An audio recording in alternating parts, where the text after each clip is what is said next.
حامدا ومصليا ومسلما أما بعد فأعوذ بالله من الشيطان الرجيم. بسم الله الرحمن الرحيم. اليوم أكملت لكم دينكم وأتممت عليكم نعمتي ورضيت لكم الإسلام دينا. صدق الله العظيم. رب العالمین د حضرت آدم علیه السلام نا د نبوت سلسله شروع کړله او داننګي د حضرت آدم علیه السلام نا د انسانیت سلسله هم شروع شوله. نبوت آدم علیه السلام ته ورکړی شو او د هغوی چې کوم اولادو د هغې دپاره ښکلې ښکلې احکامات رب العالمین نازل کړل. چونکې نوې په مخ د ځمکه مخلوق پیدا شو، هغې ته په ټول دین باندې عمل کول دا مشکل و.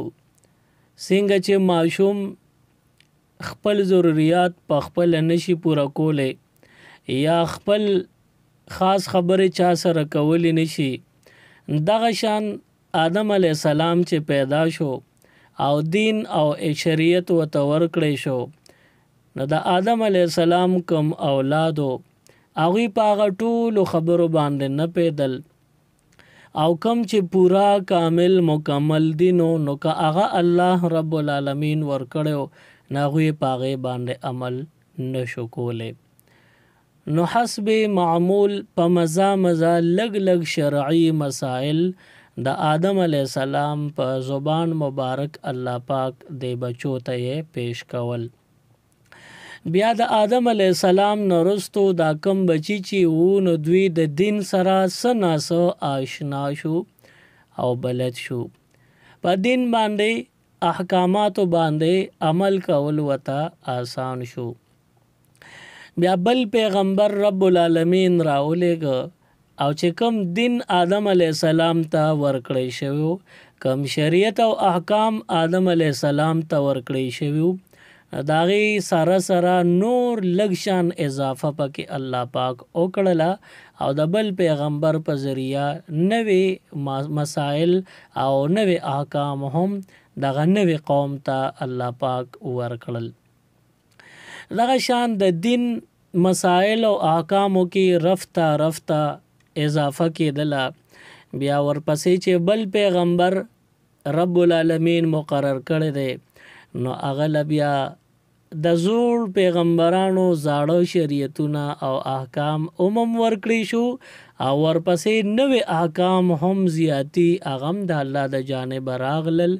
نو رو رو دین جامعیت طرف ته روانو، شریعت دا د جامعیت طرف ته روان شو. بیا داسې یو پیغمبر به راتلو، په مزه مزه پیغمبران زیاتېدل او احکامات هم زیاتېدل. کله چې د دین اسلام وخت را ورسېده، حضور نبی کریم صلی الله علیه وسلم رب العالمین دنیا ته راولېږه، نو د نورو پیغمبرانو کمی یا ضرورت پاتې نشو. نورو پیغمبرانو له چې کم دین کې کم کمی الله پاک مقرر کړو، کم سهولت او اسانتیا، نو هغه د حضور علیه السلام سره سم هغه ټول کمی پوره شو. بیا چې حضور علیه السلام ته کم دین ورکړی شو، مخکینی دینونه هغه به نیمګړي وو، هغه به پوره په پوره نو او یو وخت داسې راورسېده چې حضور نبی کریم صلی الله علیه وسلم دنیا ته تشریف آوری وکړله. نو رب العالمین داسې یو دین اسلام ورکو چې الله پاک دا هر څه په هغې باندې کامل او مکمل او تمام کړل. د دې مثال به داسې وي لکه مونږ چې ماشوم له په درزي باندې جامې جوړو، ماشوم په هغې کې بوزو، درزي وله ناپ واخلي، خو دغه ناپ چې ماشوم له دې درزي واخیسته نو ځان سره په خپل ډایره کې نه نوټ کوي، نه لیکي، ځکه درزي دا یقین دی چې یو 2 میاشتې پس دا ماشوم دوباره راځي نو د ده به دا ناپ نه بلکې نوې ناپ به اخلم، که د وجود به غټ شوي وي، پرانستې شوي به وي. نو ناپ به د 2 میاشتو مخکې او ماشوم 2 میاشتې پس، نو دا به بیا په د جامې نی پورا. بیا چې ماشوم د 10 کالو شي نو چې درزي لاړ شي نو دا درزي ولا د جامو ناپ واخلي، خو ځان سره خپل پرسنل چې کوم ډایري یا رجستر دی پاغي کې نه نوٹ کړي نه درج کړي. د درزي یقین دی چې دا ماشوم د 10 کالو دی چې د 15 کالو شي نو د اوس ناپ او بیا ناپ به فرقي. نه چې کله دا ماشوم داسې یو عمر ته ورسی چې د بدن نه پلنیږي نه لوړیږي، په یو ځای باندې او درې د نو بیا ول درزي دغه ناپ اخیری واخلي او خپل پرسنل چې کوم ډایري او رجستر دی پاغه کې اندراجو کی د غزان سره نوٹ کی. د درزي یقین نه چې اوس نواله تر د مرګ پورې د عمدا یو ناپ ته دا به بدلیږي نه به کمیږي نه به زیاتیږي. بدن به چې اوس څنګه دی داسې به مرګ پوری وي نو درزي هغه اخیری ناپ واخلي او ځان سره ولي کې او دا د ټول عمر د پاره شي. اومدارنګي د آدم علیه السلام په وخت کې دین الله پاک نازل کا. آدم علیه السلام ته شریعت او احکام رب العالمین ورکړل، خو دغه مستقل نو. آدم علیه السلام نه پس لګه اضافه پکې بیا شو، لکه درزي چې په دویم ځل د یو ماشوم د راتلو د دویم ځل باندې دا ناپ لګ زیات کی. دغه شان بل پیغمبر ته معمولی دین نورم اضافي او شو ملو شو په مزه رو اضافه کی. دا اخر کې داسې ناپ ته ورسېد چې حضور نبی کریم صلی الله علیه وسلم دنیا ته تشریف آوری وشوا. نو داسې شو لکه چې بندا په داسې عمر کې قدم کې خود چې د نور کم ناپ ته نو هغه کې کمی زیاتې ناراضي. حضور علیہ السلام ته رب العالمین آخری دین اسلام ورکو تمام کپی او دای ورله اولیکل چې دا همیشه لپاره دا دین اسلام ماستاسو لپاره خوخ کو منتخب کو، دا به تر د قیامت پورې تاسو عمده دینی نور دینونه بنوي. رب العالمین فرمای الیوم اکملت لکم دینکم، نن ورځ ما ستاسو دین اسلام دا کامل کو مکمل میں کو. واتممت علیکم نعمتی، او چې ما کوم نعمتونه درکول نو هغه ټول مې پتا سو باندې تمام کړل. یعنی دین اسلام میں داسې نعمت درک چې سونه مې ټول درکړل. اوس پدې کې رد و بدل نه کیږي، کمی او زیاتې پکې نه کیږي چې سدینو دا حضور لمه ورکړل. ورضیت لکم الاسلام دینا، او رب العالمین فرمای وی زستاسو د پاره پدې راضی یم چې تاسو له دین اسلام درکو. نو زستاسو نه د دین اسلام په درکولو پاغه په منلو باندې خوشاله یم چې ما تاسو له دین اسلام درکو. نو معلومه شو چې دین اسلام دا کامل دی مکمل دی. دې کې یو مسله داسې نشته چې هغه به نیمګړی وي. آدم علیہ السلام نوالا تر نبی آخر زمان صلی اللہ علیہ وسلم پورے جمله پیغمبران چې څومره دي نو دوی له الله پاک اوچت مقام عالیشان مرتبه ورکړی ده. د آدم علیہ السلام نه تر نبی آخر زمان صلی الله علیه وسلم پورې 1,40,000 کم و بیش چې څومره پیغمبران وو دا ټول قابل قدرو او دا ټول د دنیا د نظام د چلولو اهلو. نو آدم علیہ السلام چې الله پیدا کو نو ډومبه فرشتو ته وی چې ز پزمکه کې یو نائب او یو خلیفہ پیدا کوم. خلیفہ ستوي نائب ستوي، لکه په جمعات کې امام نشتا چرته تل دین او غزان له یو خلیفہ مقرر کی یو نائب مقرر کی. خلیفہ او نائب لګ بګ دا یو شان وی په یو معنا راځي. چې امام په جمعات کې نه چرته خپل ضروری کارونو پس یوزي نو خپل یو نائب او خلیفہ مقرر کی. نو هغه نائب د امام په عدم موجودګي کې د امام هغه عدم موجودګي کې چاته ضرورت راځي هغه امام هغه نائب هغه ضرورت پورا کوي. چاته احساس نه ور کوي چې امام نشتا بلکې دا نائب مخکې کېږي وي زیم چې تاسو څه خبرې ما سره خبرو کې. نو دغه شان رب العالمین پزمکه ډومبنه انسان آدم علیہ السلام بطور نائب او خلیفہ پیدا کړی. دا د الله نائب، د الله پاک خادم، د الله پاک خلیفہ دی. د الله د دین خادم وی پیغمبر. نو رب العالمین آدم علیه السلام له خلافت د دنیا ورکړه. خلافت مشرۍ ته وی، اختیاراتو ته وی، بادشاهۍ ته وی، سلطنت چلولو ته وی، صدارت تم وی. نو آدم علیه السلام په مخ د ځمکه ړومبنې په انسانانو کې بادشاه دی، خلیفه دی، د الله پاک د طرف نه نایب دی. نو دغه ځای نه معلومیږي چې د دنیا صدارت، د دنیا اختیارات، د دنیا مشري دا به د اهل الله په لاس کې وي. د دنیا نظام چلول دا به د علماو په لاس کیږي او دا به څنګه د عالمانو په لاس باندې کیږي. نو د آدم علیه السلام نه رستو بل پیغمبر راغی، د هغې نه رستو بل راغی، د هغې نه رستو بل، داسې تر د نبي اخر زمان صلی الله علیه وسلم پورې وخت په وخت پیغمبران بتلل او نور براتلل، څه به لاړل څه به رالل. آخر کې حضور نبی کریم صلی الله علیه وسلم ته رب العالمین وفرمایل الیوم اکملت لکم دینکم، نن ورځ مې ستاسو دین کامل کو. نو معلومه شو چې دین کامل شو، دا نه چې نیمګړی دی چې د دین پس به بل دین راځي نو هغې دپاره بل یو پیغمبر ضرورت به داسې نه ده. حضور علیه السلام راغی، دین کامل شو. اوس د دین کاملېدو سره به بل پیغمبر هم نه راځي، د نبوت سلسله ختمه شوه.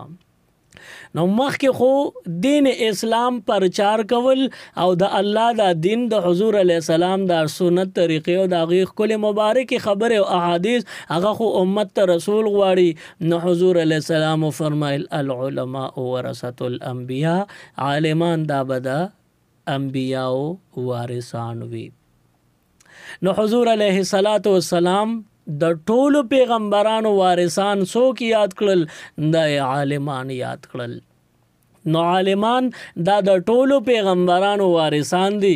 او یو بل حدیث مبارک کې راځي، وی پیغمبران چې وفات کیږي نو دوی مال و زر، دولت وغیرہ نه پرېږدي، بلکې دوی په وراثت کې دین او علم او پوهه پرېږدي. نو دا وراثت به چاته رسي؟ ظاهر خبره د حضور فرمای العلماء ورثة الانبیاء، عالمان دا د پیغمبرانو وارثانی. نه د حضور یا د ټولو پیغمبرانو نه چې څه پاتې شوي دي نو هغه علم دی، دین دی او پوهه ده، هغه وراثت کې چاته به رسي؟ نو یقینا چې د حضور د فرمان مطابق هغه به د امت چې کوم علما دي هغوی ته به رسیږي. نو علما دا د انبیاو وارثان دي. له دنیا نظام چلول غواړي، حضور علیه السلام فرمای الیوم اکملت لکم دینکم، نن ورځ مې ستاسو دین دا کامل او مکمل کو. بعضې خلک هغې دا سوچ لري چې د علماو په سیاست کې څه کار نشته. علما کرسی غواړي او دوی ته د کرسی ورکولو څه ضرورت نشته. دا خو دنیاوي معامله ده، حالان کې دا دنیاوي معامله نه ده. د دنیا نظام دا به د یو انګریز یا د یو بېدینه سړي په لار او په طریقه روان وي او که نه دا به د الله د خوښې مطابق چلیږي. داسې په دنیا کې مختلف نظامونه شته چې ته د هندوانو بیل نظام دی، د انګریز بیل نظام دی، د مختلفو مذهبونو خلکو ځان له تقسیم کار وي او د مسلمان په سیمه باندې مسلمان به کم نظام غواړي نو دی به اسلامی نظام غواړي، کم چې د الله د دین نظام دی. د الله د دین دا کم نظام دی، په دې باندې عام خلک پوهیږي او که صرف عالمان پې پوهیږي. نو دا د پیغمبرانو وارثان دي، نو دوی د الله په دین او د حضور په راوړې احکامات او احادیثو باندې ښه پوهیږي. د دې په وجه باندې په مخ د ځمکه اسلامي نظام به غواړي او اسلامي نظام باندې صرف علما پیږي، نور په مخ د ځمکه څوک هم نه پیږي. چې څوک پیږي نو هغه هم د علماو نه فایدې اخیستلې ده، د علماو د وجې نه په دین باندې پوهیږي. په دنیا باندې اسلامی نظام پکار دی، د الله نظام، د الله قانون، شریعت مصطفی صلی الله علیه وسلم دا پکار دی او دا د علماو پوهې سره تعلق لري. د عالمانو نه غیر په دې باندې څوک هم نه پیږي. چې نور څوک نه پیږي نو اسلامی نظام دا بچا ته حواله کې او ته به د چا نه مطالبه کې نو دا به د علماو نه مطالبه کې. بیا علما دوی به څنګه اسلامی نظام راولي نو یو عالم پاسې وي زه اسلامی نظام راولم نو دی نشي راوستی. زمونږ د پاکستان د آئین او د قانون مطابق چې کوم علما اسلامی نظام راوستل غواړي یا کوم عوام اسلامی نظام راوستل غواړي نو دا ستاسو په ووټ کې دغه طاقت شته چې تاسو ووټ د علماو په حق کې استعمال کو، د اهل الله په حق کې استعمال کو، د دیندارو خلکو په حق کې استعمال کو، نو ستاسو ووټ کې دغه طاقت او چې اسلامی نظام په راتلی شي. نو د اسلامی نظام د راوستو د پاره په مخ د ځمکه د علماو نه تمه کیږي نو علما تاسو په ګڼ تعداد سره کامیاب کې. یقینو کې اسلامی نظام راتلو کې صرف دغه رکاوټ دی چې تاسو علماو ته 100% کامیابی نه ده ورکړې. بعض علما به اسمبلی ته د ووټ په ذریعه تاسو لیږلي خو هغه به اکثریت کې نه، هغه به داسې لکه په اوړو کې د مالګې برابر، نو چته اوړو چته مالګه خو ډېره زیاته کمه وي. نو علما د لبیام څنګه چې دا اوړه لږ دی اوړه ډېر دی او مالګه لږه د بیام فایده پکې کوي ټولې اوړو ته ذایقه رسیږي. نو دغه شان دا علما چې تا لږم لیږلي دي نو دا نه چې ابس دي څنګه اوړو کې مالګه فایده منه د ذایقه رخورېږي دغه شان لږ علما دی لیږل بیا هم تاله اسلام ګټي او د دین څوکیداري د لکۍ. او که ته پوره دین او اسلامی نظام راوستل غواړې نو دا بیا په یو او په دوو عالمانو نه دا په باری اکثریت سره علما کامیابول په دې کې بیا ستاسو خواهش پوره کیدی شي د الله دین د الله په ځمکه باندې قایمېدی شي. پیغمبر علیه السلام فرمایي کانت بنو اسرائیل تسوسهم الانبیاء. د بنی اسرائیلو چې څونه پیغمبرانو هغوی به سیاست کاو.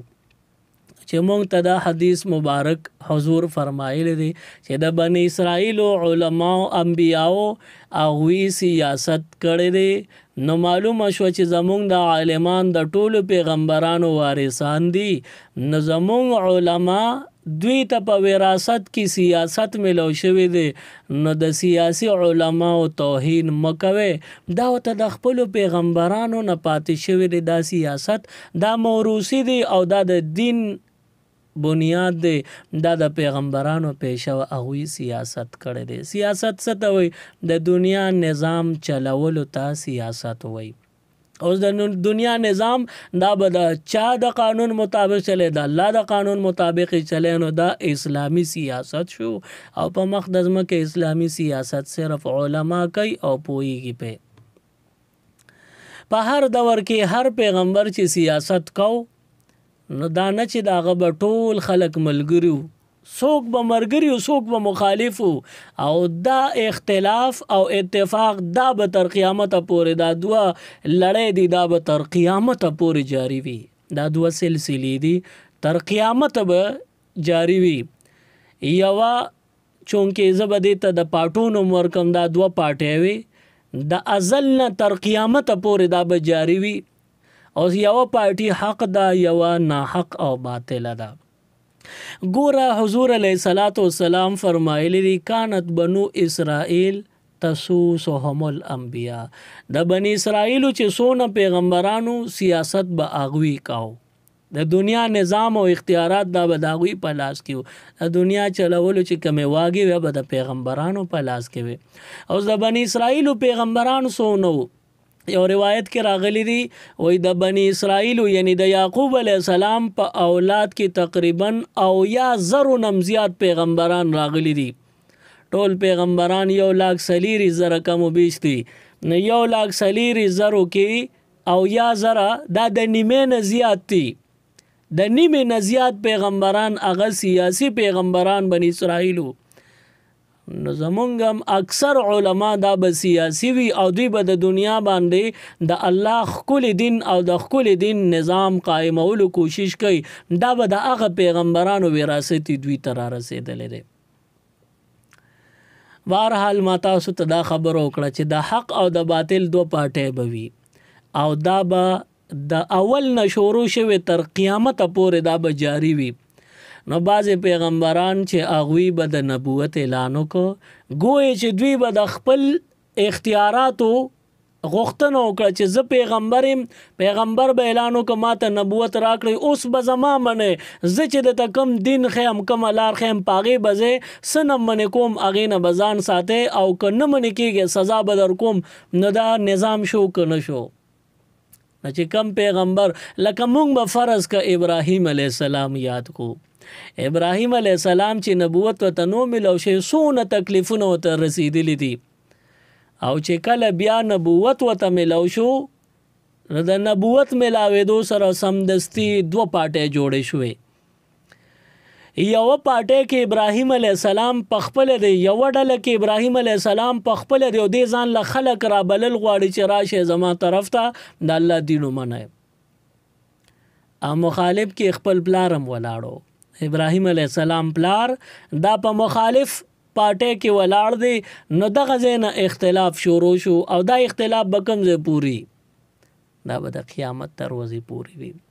بیا د ابراهیم علیه السلام د نبوت اعلان سره دوستان هم پیدا شو، دشمنان هم پیدا شو. په دشمنانو کې اولنې د خپل کور دشمن او خپل پلارو، او بیا د وخت چې کم ظالم او نمرود هغه هم د ابراهیم علیه السلام خلاف میدان ته راووتو. نو دغه ځای کې دوه پارټۍ جوړې شوې، یو بادشاه وقت چې هغه ظالم او نمرود، او یو عادل د وقت هغه حضرت ابراهیم علیه السلام چې هغه منصف او عدل کوونکی او د الله منتخب کرده پیغمبر و. په دغه وخت کې د اختلاف او دوه ډلې جوړې شوې. بیا ابراهیم علیه السلام منونکي او د ابراهیم علیه السلام مخالفین مو. بیا یو وخت فرض که مونږ موسی علیه السلام یاد کو، چې کله موسی علیه السلام د نبوت اعلان نه کړی، نو د مور د غېږې نه والا تر د نبوت میلاوېدو پورې دا د فرعون په کور کې پاللي کېږي. او د هغې باوجود چې کله موسی علیه السلام د نبوت اعلان وکړو، نو هم هغه چې د کورې کم مشر د فرعون هغه د موسی علیه السلام خلاف میدان ته راغی. د موسی علیه السلام مخالفت چا وکړو؟ ولې وکړو؟ د موسی علیه السلام اختیارات یې نه منل، نو فرعون میدان ته خلاف راووته. خبره ډیره اوږده ده، په حضور علیه السلام به ختمیږي، نو زه به ډایرک حضور علیه السلام ته راشم. چې کله حضور نبی کریم صلی الله علیه وسلم سیاسی میدان کې قدم نو ایښی، یعنی نبوت ورته میلاو شوی نه دی، نو هغه وخت کې ابو جهل هم وایي، عتبه، شیبه، ابو لهب او دا ټول کفار وایي، نو دا حضور ډیر نیک دی او ډیر دیندار دی او ډیر رښتینی دی، صادق هم دی، رښتینی دی او امین دی، یعنی امانتدار دی، هیڅ چاته څه ضرر نه رسوي. کله سیاسی میدان کې قدم نه دی ښودی شوی، نو د کفارو ټول خلک د حضور ملګري دي. چې کله حضور علیه السلام ته نبوت میلاو شو، ګویا چې سیاسی میدان کې قدم کېښودو او اواز یې وکړه چې د کفارو د اختیارات ختم، نن نه پس به په مخ د ځمکه د الله نظام وي، زما به نبوت وي. چې حضور علیه السلام دا اعلان وکړو، بې خلاف میدان ته څوک راوتی دی؟ حضور چې سیاسی میدان کې قدم کېښو، خلاف په میدان کې چا قدم خیدن ابو جهل. نو دا سلسله د آدم علیه السلام نه را روانه ده په ابراهیم علیه السلام، د ابراهیم علیه السلام نه روانه ده په موسی علیه السلام، د موسی علیه السلام نه روانه ده په محمد رسول الله صلی الله علیه وسلم باندې ودرېده. خو بیا حضور علیه السلام فرمایل چې باقی پیغمبران به نه راځي، دینونه، کتابونه، شریعتونه به نه راځي، دین اسلام دا دی او پیغمبر د زیما، قرآن می کتاب دی، دا اخیری دی، د دین پس به صرف علما راځي، العلماء ورثة الانبیاء، عالمان به میدان ته راوځي. نو اوس چې پیغمبر میدان ته راوځي، خلاف ابو جهل میدان ته راوځي، نو په دې وخت کې چې علما د حضور علیه السلام وارثان دي او د نور پیغمبرانو وارثان دي، نو چې عالمان میدان ته سیاسی میدان کې قدم کیږي او عالمان سیاسی میدان ته راوځي، مخالف کم خلق رالل، نو فرض که چې دا نور پارټۍ د علماو خلاف ولاړې دي، نو اوس تل خپل نسبت، خپل تاریخ ولټوه چې دا عالمان دوی سره خپل شجره شتا کنا د خپل نسبت د پاره د دوی زنجیر ولټوه چې دا د زنجیر یو کړی د دې اخیری کړی بچا سره پیوس کیږي نغه په نبی اخر زمان صلی الله علیه وسلم باندې پیوس کیږي تمامیږي با خو چې دا ته د علماو خلاف میدان ته راوتی نو ته لږ وګوره چې ته د چا په قدم باندې د قدم ایښې دی ولاړې عالم ته مخامخ مخالف پارټۍ کې ولاړې نو ته لږ وګوره چې دې وخت کې ته خپل نسبت معلوم کړه چې ته داسې پشت در پشت شاته باندې ځه او خپل شجره معلومه کړه خپل زنجیر دا کړی معلومه کړه چې د دې زنجیر اخیری کړی چا سر لګېدلی ده نو دا به په ابو جهل باندې ودرېږي دا خبره په تاسو ښه لګي یا بده لګي خدا خو حقیقت دی چاته چې خپل شجر نسب نی معلوم هغه ته موږ څونه غلط نسبت کو نو تاسو سیاسی شجره معلومه کې چې تاسو شجره کوم یو ده نه کوم ځای نه را روانه شوې ده او دې وخت کې په ته په دغه زنجیر باندې ولاړې چې ستا دا کوم زنجیر په لاس کې نیولې د دې هغه بل سر د چا په لاس کې دی مونږ خو تاسو ته حقیقت وایو تاسو لږ معلوم کې چې تاسو د چا په پیروي کې روان یې د چا په قدم ایښی دی بهرحال بعضې خلک وایي چې د علماو سیاست سره څه کار دی او دا خو څه دینی مسله نه ده مونږ وایو چې دا باتروم ته د تلو مسله تا ته پیغمبر وښودله باتروم ته ځې تا پسې شیطانان خاندي تا سره شیطانان نه نوځي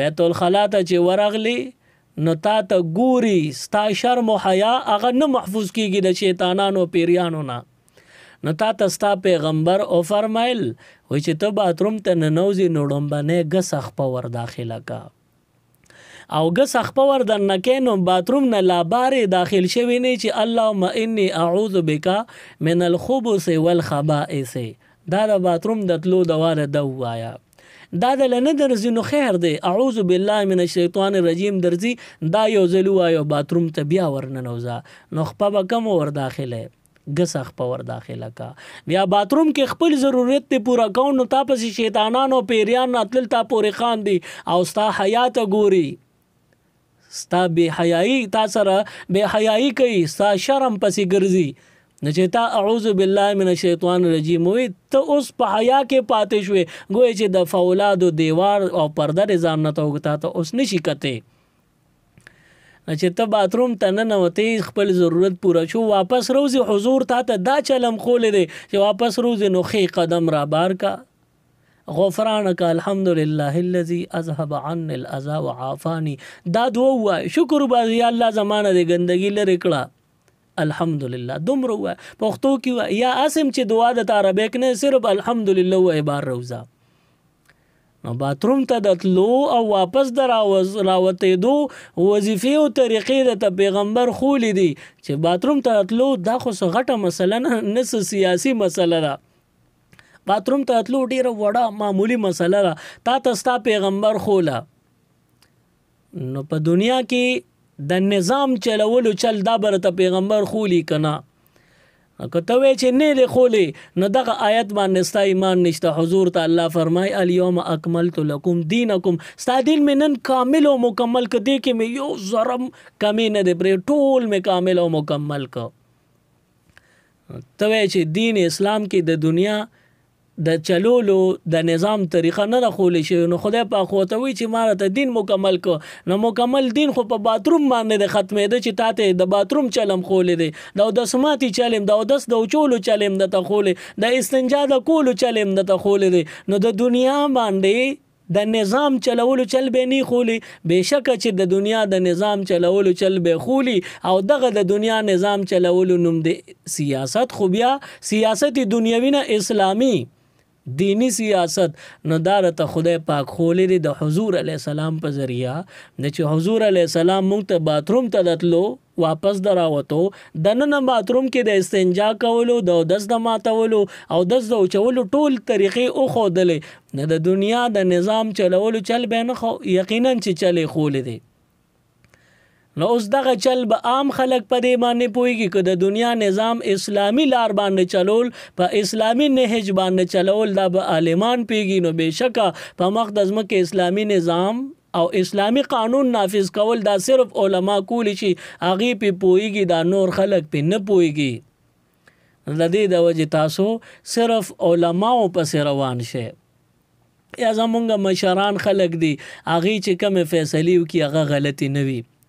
زمونږ اکثر خلک دا وایي چې یاره عالمانو فلانې پارټۍ سره اتحاد وکړو، مخکې ورپسې دا وي اوس ورپسې دا وي. نو یقینا هغه مخکې چې کوم اختلافات دي هغه حقیقي د سوچ او د رای اختلافات دي، او دې وخت کې چې کوم علما کوم خلکو پسې خبرې کولې یا کوم خلکو علماو پسې او دې وخت کې اتحاد وشي، نو دا سیاسي اتحاد دی. او تاسو دا بد مګړئ یا تاسو دا ناشنا مګړئ. حضور علیه السلام مدینه منوره کې سیاسي اتحاد د یهودیانو سره هم کړی دی. نو زموږ چې کومې مخالف پارټۍ وي د علماو هغه نه کافر دی، نه یهودي دی، نه مشرک دی، نه مجوس، هېڅ هم دی. هغه هم ستاسو زمونږ د کورونو زمونږ د جنس نه دی، زمونږ رونه دي، مسلمانان دي، کفار خو نه دي.